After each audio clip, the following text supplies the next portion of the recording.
Hello my dear students, how are you? This M Singh sir here. बेटा, NEET का आप exam 5 मई को है। आपके पास लास्ट वीक अब बचा है। संडे से लेके सैटरडे तक आपके पास 7 डेज बचे हुए हैं। जैसे जैसे एग्जाम नजदीक आता जाता है, स्टूडेंट्स के मन में थोड़ा सा पैनिक भी क्रिएट होता है, डर भी लगता है। साथ ही साथ एक उलझन ये भी आती है कि अब हम लास्ट वीक के या लास्ट फ्यू डेज का रिवीजन हम कैसे प्लान करें, कैसे हम ओएमआर शीट भरें और किस ऑर्डर में क्वेश्चन पेपर को अटेम्प्ट किया जाए। क्या हम पहले फिजिक्स करें या केमिस्ट्री करें या बायोलॉजी बॉटनी करें, क्या करना बेहतर रहेगा? क्योंकि कई बार हमें आता है पेपर, लेकिन हमारी स्ट्रेटजी, हमारी रणनीति जो है वो कुछ इस तरह से हैफर्जेड हो जाती है। हम जानते हुए भी उस सब्जेक्ट में उस तरह से परफॉर्म नहीं कर पाते हैं जिस तरह की परफॉर्मेंस की आपसे उम्मीद की जाती थी। इवन आप ओवर द ईयर टेस्ट में भी अच्छा परफॉर्म कर रहे थे, लेकिन नीट वाले दिन आपसे पेपर थोड़ा गड़बड़ा जाता है। तो आइए, जो मुख्य मुख्य बिंदु हैं उनको मैंने यहाँ पर लिखा हुआ है। NEET 2024 only 7 days left, last week strategy क्या होनी चाहिए, ओएमआर कैसे भरें। ओएमआर भरना जो है ये कोई चिंता का विषय नहीं है, लेकिन स्टूडेंट्स जो है ओएमआर को भरने के अलग अलग तरीके लगाते हैं। काफी स्टूडेंट्स क्या करते हैं कि सारे क्वेश्चन जब अटेम्प्ट कर लेते हैं तो बिल्कुल एंड में जाकर के ओएमआर शीट को फिल करते हैं। मेरे अकॉर्डिंग ये सही तरीका नहीं है, क्योंकि कई बार आप पेपर को करते करते बिल्कुल लास्ट मोमेंट पे पहुंचते हैं और आपके पास मुश्किल से 10-15 मिनट बचता है, और उस 10-15 मिनट में कई बार हड़बड़ाहट में ओएमआर शीट भरी भी नहीं जाती है ठीक से, और अगर उसका कोई एक ऑर्डर क्वेश्चन का बदल गया तो फिर आगे के सारे क्वेश्चन का ऑर्डर बदल सकता है। और अगर हड़बड़ाहट में इन्विजिलेटर आपसे कह रहा जमा करिए, लिखना बंद करिए, तो इस हड़बड़ाहट में भी आपके कई बार ओएमआर के बबल नहीं भरे जाते हैं। तो एंड के लिए नहीं रखना चाहिए, मेरा अपनी मान्यता है। लेकिन फिर भी मैं कहूंगा, आप में से जो विद्यार्थी एंड में ही ओएमआर को भरते हैं और उन्हें कोई कठिनाई नहीं होती है, तो अब आप लास्ट मोमेंट पे स्ट्रेटजी मत बदलिएगा, क्योंकि आपकी बॉडी ब्रेन का कॉम्बिनेशन बन चुका है, आपके लिए वही फेवरेबल है। तो लास्ट मोमेंट पे ओएमआर शीट भरने का जो भी तरीका आपका था उसे मत बदलिएगा। अगर आपके टेस्ट में मार्क्स सही आ रहे थे और ओएमआर शीट को भर करके उसको फिनिश करने में आपको कोई कठिनाई नहीं हो रही थी। कुछ बच्चे ओएमआर शीट को इस तरह से भरते हैं कि पहले एक सब्जेक्ट के 45 क्वेश्चन अटेम्प्ट किए, फिर भर लिया, नेक्स्ट सब्जेक्ट लिया, उसके 45 क्वेश्चन करिए, उसको भर लिया। जैसे कि केमिस्ट्री का अटेम्प्ट किया, जितने भी क्वेश्चन किए उसको ओएमआर में भर लिया, फिर फिजिक्स किया, कितने ओएमआर भर लिया, और फिर बायोलॉजी किया, ओएमआर भर लिया, और फिर जो क्वेश्चन रह गए उठा करके किया और फिर उनको ओएमआर शीट में बबल कर दिया। तो जो भी आपका तरीका है अभी तक भरने का, अगर उसमें आपको कठिनाई नहीं हो रही है तो फिर ओएमआर शीट जैसे आप भर रहे हैं वैसे ही भरिए। लास्ट फ्यू डेज में उस स्ट्रेटजी को बदलना नहीं चाहिए, वो आपके लिए एडवर्स इफेक्ट कर सकती है। अगर आप में से किसी बच्चे को लगता है कि सर हमसे गलतियां अभी भी ओएमआर भरने में हो रही हैं, तो मेरा अपना खुद का मानना है कि कुछ क्वेश्चंस करने के बाद ओएमआर भरा जा सकता है। पहला सेक्शन मान लीजिए आपने बायो स्टार्ट किया, तो बायो के सारे क्वेश्चन करने के बाद ओएमआर भरने की बजाय आप चाहें तो एक पेज पे जितने क्वेश्चंस होते हैं, जैसे एक पेज में मान लीजिए 1 से लेके 7 क्वेश्चन हुए, जैसे ही 7 क्वेश्चन आपसे कंप्लीट हो गए या 7 में से 5 भी क्वेश्चन आपने किए, तो उनको ओएमआर में बबल कर देना चाहिए। एक ये तरीका है, कई बच्चे करते हैं। फिर जब दूसरे पेज को फिनिश किया तब भर लिया। इसमें क्या होता है, आपके दिमाग पे प्रेशर नहीं होता कि अभी हमें ओएमआर भी भरना, कि ओएमआर भरने में भी समय तो लगता है बेटा, ठीक है। तो अगर आपको ये लगता है कि हम कैसे करें और आपके पास कोई अभी तक निर्णायक तरीका नहीं आया है, तो आप ये तरीका फॉलो कर सकते हैं, जिसमें हर साइड के जो क्वेश्चंस हैं उनमें से जो भी क्वेश्चन आप अटेम्प्ट करते हैं तत्काल बाद ओएमआर को भर सकते हैं। दूसरा एक ये भी होता है कि कुछ बच्चे ऐसे करते हैं कि सर हम 10-10 के मल्टीपल में चले चलते हैं, 10 क्वेश्चन अटेम्प्ट कर लिए, ओएमआर भर लिया। उनको ये फायदा नजर आता है कि सर हल्का सा पॉज मिल जाता है कि 10 क्वेश्चन अगर हमने किए थे, जब हम उसको फिल करने लगे तो उस समय क्या होता है, आपको हल्का सा रिलैक्सेशन भी मिल जाता है और फिर आप फिर 11वें क्वेश्चन के लिए तैयार हो जाते हैं। लेकिन बायोलॉजी में देखा गया है कि बच्चों से क्वेश्चन बड़ी क्विकली आ रहे होते हैं, तो अगर आपसे बड़ी तेजी से क्वेश्चन आ रहे हैं आपको, तो आप चाहे तो सारे क्वेश्चन करने के बाद ओएमआर भर लें, लेकिन आप अगर 10-10 के क्वेश्चन का स्लॉट बना के भरते हैं तो कोई बुरा नहीं है। इसके बावजूद भी मैं कहूंगा कि whatever method you are applying to fill the OMR, और उसमें कोई कठिनाई नहीं हो रही तो उसी को रखिएगा, प्लीज बदलिएगा नहीं। लेकिन अगर किसी विद्यार्थी को लगता है सर मेरे पास कोई अप्रोप्रिएट मेथड नहीं है, तो without over thinking on anything, आप एक साइड में जितने क्वेश्चन है उनको अटेम्प्ट करने के बाद या उनमें से जो भी क्वेश्चन आप अटेम्प्ट कर सकते हैं, तुरंत ही साइड बाई साइड ओएमआर भरते चलिए, ठीक है। बबल कैसे करेंगे ये भी यहाँ पर हम आपको बता दें। जैसे आपके पास ABCD ये बबल है, तो आपको बबल पूरा का पूरा पेन से फिल करना चाहिए। हाफ फिल्ड ऐसे बबल आप भर देंगे तो भैया सिस्टम बबल उठाएगा ही नहीं। आप ऐसे भर दें और चले जाए, नहीं उठाएगा। इसलिए पूरा बबल आप यहाँ तक ऐसे भरिए, पूरा का पूरा। लेकिन मुझे बहुत अच्छे से याद है, एक हमारा विद्यार्थी था, नाम लेना है ठीक नहीं है, एक क्वेश्चन में अगर ये ऑप्शन सही था तो इसको पूरी तरह से फिल किया था। वो कह रहा था सर सोचते सोचते मैंने पेन ऐसे ही उस पे ऐसे रख दिया और वो वहां पर मार्क हो गया, या तो उसके मार्क उसे नहीं मिले थे। या जैसे ये है इसके ऑप्शन, मैंने ऐसे डॉट भर दिया, बाद में मुझे लगा ये आंसर मुझसे गलत हो गया, चलो इसे फिल कर देते हैं क्योंकि यही सही आंसर है, लेकिन ये डॉट मिटेगा तो है नहीं, तो कंप्यूटर इसको ये मान लेता है कि दोनों क्वेश्चन आपने अटेंड किया। ऐसा हुआ है इसलिए मैं बता रहा हूं, अदरवाइज हम लोग भी सोचते थे कि इस तरह के डॉट को कंप्यूटर नहीं उठाता है। ठीक है, तो मुख्य बात यह है कि ओएमआर को भरते वक्त कोई नया तरीका मत अपनाइएगा, जो ओवर द ईयर अपनाया और वो आपके लिए काम कर रहा तो उसी को रखिएगा। सेकेंड पॉइंट आया, in which order paper should be attempted. ये बड़ा एक क्वेश्चन है बच्चों के दिमाग में कि हम क्या पहले फिजिक्स से पेपर स्टार्ट करें या केमिस्ट्री से या बायोलॉजी से करें। आप में से ज्यादातर बच्चों का ऑर्डर क्या होता है, वो बायो से शुरू करते हैं, पहले बायोलॉजी, और मेजॉरिटी बच्चों को देखा गया उसके बाद केमिस्ट्री में आते हैं और फिर फिजिक्स में आते हैं। अगर आपका ये सिस्टम, ये ऑर्डर ऑफ अटेम्प्टिंग क्वेश्चन काम कर रहा है तो आप इसी में करिएगा, बिल्कुल चेंज मत करिएगा। लास्ट वीक में स्ट्रेटजी में परिवर्तन नहीं होना चाहिए। बच्चों के साथ पूछताछ के बाद जिन बच्चों को अच्छा रिजल्ट मिला है, जिन्होंने अच्छे से पेपर को मैनेज करके किया है, उनमें से ज्यादातर बच्चों का कहना है वो बायोलॉजी, फिजिक्स, केमिस्ट्री और फिर रिमेनिंग पार्ट ऑफ बायोलॉजी इस ऑर्डर में करते हैं। इसका मतलब क्या हुआ, शुरू में वो बायोलॉजी अटेम्प्ट करेगा और बायोलॉजी में जो उसके 90 क्वेश्चन है उनमें से उसके जितने क्वेश्चन हो जाते हैं उनको अटेम्प्ट करके निकलता है, और वो टाइम बाउंड होता है। कई बार वो कहता है सर हम 35 से 40 मिनट क्वेश्चन पेपर करेंगे, तो 40 मिनट उसने पेपर किया और सपोज उसने 90 में से 80 क्वेश्चन तक अटेम्प्ट कर लिया, उसने लगा कि 10 क्वेश्चन को हम छोड़ देते हैं, थोड़े से कंफ्यूजिंग है या लेंथी है। इसके 40 मिनट के बाद, क्योंकि टाइम बाउंड होकर भी सब्जेक्ट को अटेम्प्ट किया जा सकता है, क्योंकि होता क्या है बेटा, कई बार वो सब्जेक्ट जो है वो आपको ट्रैप कर लेता है, जैसा कि 2022 में हुआ था। बायोलॉजी जरा स्टेटमेंट बेस्ड क्वेश्चन आ गए, बायो ने बच्चों को ट्रैप कर लिया। कुछ बच्चों को 1 घंटा, कुछ बच्चों को 55 मिनट और कुछ लोगों को 1 घंटा 10 मिनट तक लग गया बायो के पेपर से निकलने में। आप ये चाहते हैं कि सर हम प्रेडिक्ट कैसे करें कि वो सब्जेक्ट हम अटेम्प्ट करेंगे तो हमें वो ट्रैप नहीं करेगा, तो भाई टाइम बाउंड हो जाओ। आप कह दो बायोलॉजी को हम 35 से 40 मिनट अटेम्प्ट करेंगे, जो भी कर पाएंगे निकलेंगे, क्योंकि हो सकता है यहाँ के क्वेश्चन आपको ज्यादातर हो गए हैं, जो लास्ट के 5 से 10 क्वेश्चंस हैं वो ट्रैप करने वाले हों, लेकिन उससे आसान क्वेश्चन यहाँ पर और यहाँ पर रखे हुए होंगे, तो आप जाइए उनको अटेम्प्ट करिए। तो अब आप 40 मिनट पेपर करने के बाद मान लीजिए 80 से 82 क्वेश्चन आप कर लेते हैं। फिजिक्स पे आइए, फिजिक्स में वो क्वेश्चन जिनकी लैंग्वेज बहुत लंबी नहीं है, जिनमें चित्र बने हुए हैं, डायग्राम बने होते हैं, थोड़ा सा क्लियर होते हैं, जिनमें कम लाइनों में क्वेश्चन दिया है, वो क्वेश्चन अटेम्प्ट करके बड़ी तेजी से निकल जाइए। और ये क्वेश्चन मान लीजिए अटेम्प्ट करके आपके ऐसे मान लीजिए 22 क्वेश्चन आपको मिल गए, और इन 22 क्वेश्चन को अटेम्प्ट करने में आपको 40-45 मिनट लगा, आप इनको अटेम्प्ट करके निकलिए। फिर आप केमिस्ट्री में चले जाइए, केमिस्ट्री में भी वो क्वेश्चन जो कम लाइंस के हैं, डायग्राम भी उनमें बना हुआ है, क्लैरिटी उनको करके निकलिए। आमतौर पर फिजिक्स की तुलना में केमिस्ट्री में बच्चा ज्यादा क्वेश्चन कर लेता है, तो केमिस्ट्री में 30 मिनट का टाइम दीजिए, और 30 मिनट में आप देखिए आपसे मान लेते हैं 35 से 40 क्वेश्चन हो गए। अब आप फिर जाइए फिजिक्स पर, और फिजिक्स के जो क्वेश्चन 22 के बाद बचे थे इनको यहाँ अटेम्प्ट करिए। मैं ही नहीं कह रहा आपसे आ नहीं रहे क्वेश्चन, आपसे क्वेश्चन 22 के अलावा भी बड़ी तेजी से आ रहे, तो 22 के बजाय आप 35 तक जाइए, करिए। लेकिन मैंने मोस्ट ऑफ द स्टूडेंट के पॉइंट ऑफ व्यू से बोला है, आपको लगे नहीं सर हमें 22 नहीं, हमें तो 35-37 क्वेश्चन लगातार आते जा रहे हैं, मत केमिस्ट्री पे जाइएगा, आप इनको 30-35 क्वेश्चन अटेम्प्ट करके लिए, जब आ रहा है तो पेपर को स्पीड से करके निकलने में कोई नुकसान नहीं, क्योंकि एक फ्लो बन चुका होता है। उसके बाद केमिस्ट्री पे आप जाइए। अब कुछ बच्चे कहते हैं कि सर 35-37 क्वेश्चन कर लिए, हमसे और हो सकता आ रहे हैं, लेकिन 35-37 क्वेश्चन के बाद कुछ क्वेश्चन फिजिक्स के आपको ट्रैप कर सकते हैं। अब उनमें अगर तुम फंस गए और उन्होंने तुम्हारा टाइम खा लिया, तो एक तो वो क्वेश्चन भी गलत हुआ, दूसरे क्वेश्चन का समय भी लिया, और अब आप ये पहाड़ लेके केमिस्ट्री में जाते हैं तो थोड़ा डिले भी हो चुका है, और जब पहुंचे तो आपको लगा कि केमिस्ट्री में कम से कम 30-32 क्वेश्चन तो ऐसे थे जो आपसे आसानी से हो सकते थे, लेकिन अब हड़बड़ाहट आ रही तो वो क्वेश्चन भी गलत होने लगते हैं। तो इसलिए थोड़ा टाइम बाउंड होना बड़ा जरूरी है। पूरे पेपर में एक समय के साथ आप घूम कर आइए, और फिर आपके दिमाग में आ जाएगा यार कोई क्वेश्चन रोके जा सकते हैं, अभी बाद में करेंगे।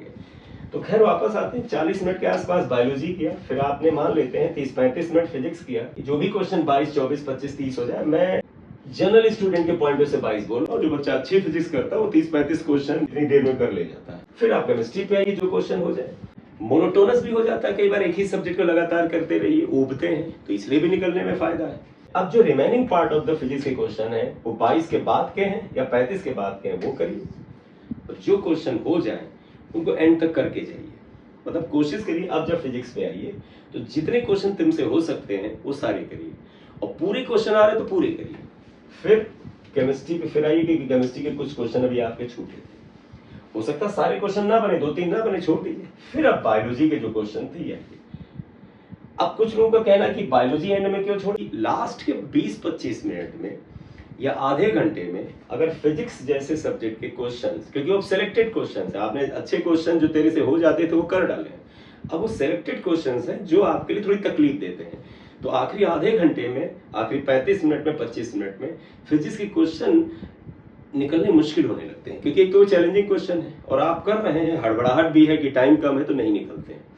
तो अगर आपके आखिरी आधे घंटे में, ज्यादा नहीं, बायोलॉजी के आपके 6-7 क्वेश्चन अगर पेंडिंग थे उनको कर डालिए, आपके 4-6-8 मिनट में हो जाएंगे, तो आप ये ऑर्डर रख सकते हैं। अदरवाइज आप जो भी तरीका फॉलो कर रहे हैं और वो आपको मार्क्स दिला रहा है तो प्लीज उसे ही फॉलो करिएगा।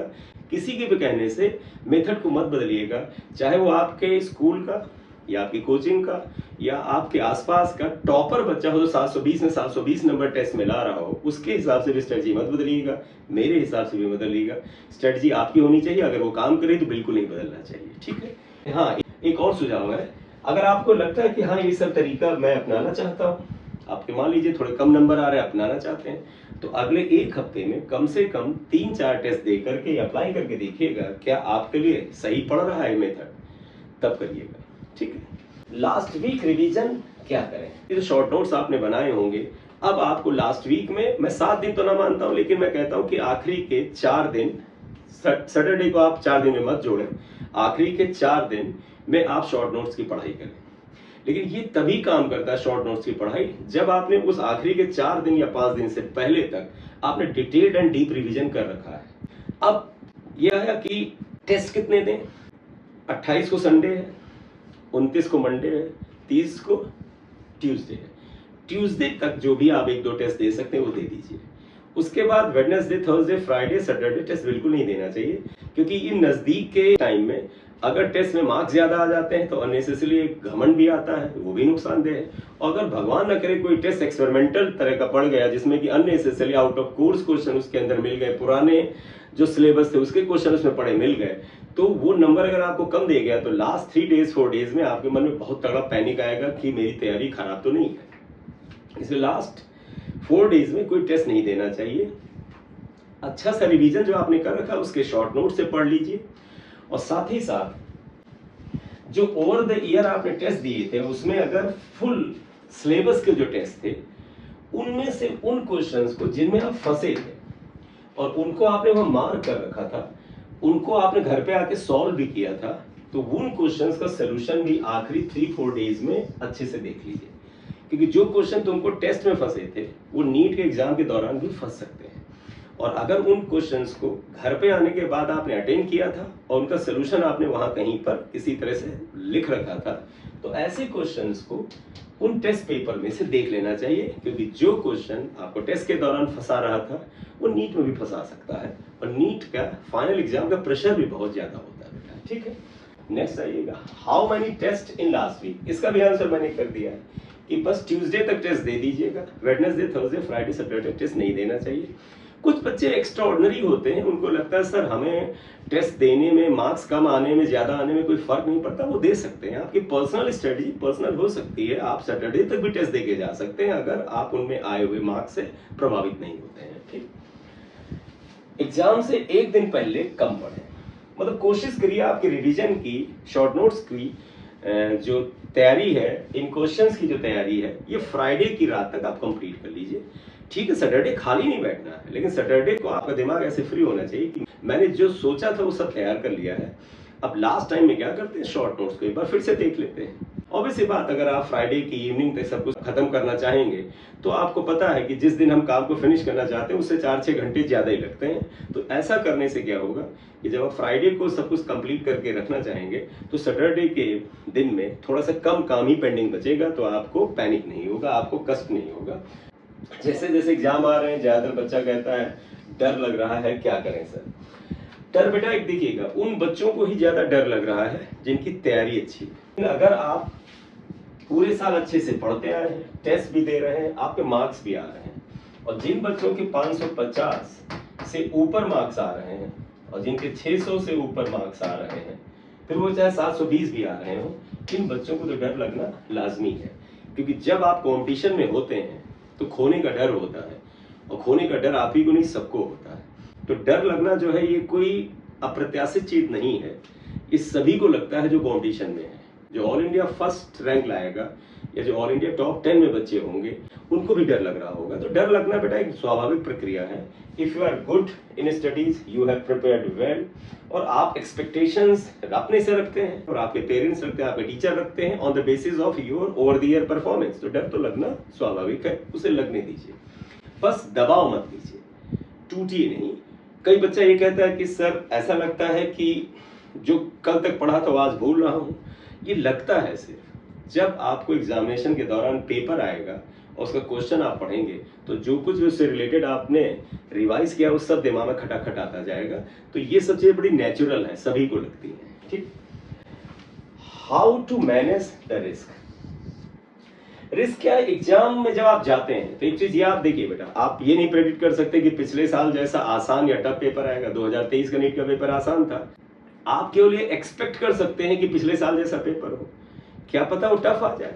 और जो टफ पेपर होता है वो 100% पेपर तो टफ होता नहीं, कुछ सेगमेंट टफ होते हैं। फिजिक्स में 10 क्वेश्चन थोड़े टफ आ गए, केमिस्ट्री का ऑर्गेनिक टफ आ गया, बायोलॉजी में जूलॉजी में स्टेटमेंट बेस्ड क्वेश्चन ज्यादा लंबे लंबे आ गए, असर्शन रीजन वाले क्वेश्चंस ने थोड़ा सा तिकड़म भिड़ा दिया, हम फंसने लगे। तो पूरा पेपर कभी भी टफ नहीं होता, सेगमेंट्स में होता है। अगर एक टफ पेपर में जाके ओवरऑल देखेंगे तो मुश्किल से उसके 20 से 30% क्वेश्चन ही टफ होते हैं और वही उसको टफ बनाते हैं। जब आप एग्जाम हॉल में बैठे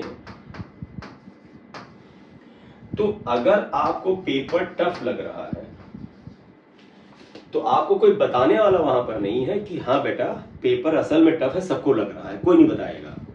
तो ये निर्णय आपको ही लेना होगा। तो रूल ये है कि अगर आपको पेपर को करते वक्त थोड़ा टफ लगे तो उस सब्जेक्ट में जिसमें आप अटेम्प्ट कर रहे थे टफ लग रहा था, वहां से थोड़ी देर बाद निकल के नेक्स्ट सब्जेक्ट में जाइए, वो भी टफ लगे और आपकी स्पीड कम हो रही हो तो जो नेक्स्ट सब्जेक्ट में जाके कुछ क्वेश्चन ट्राई करिए। ऐसा करते हुए 45 मिनट से 1 घंटे में आपको लगे कि ओवरऑल पेपर पिछले साल से टफ और चैलेंजिंग लग रहा है, तो आप समझ लीजिएगा पेपर असल में टफ है।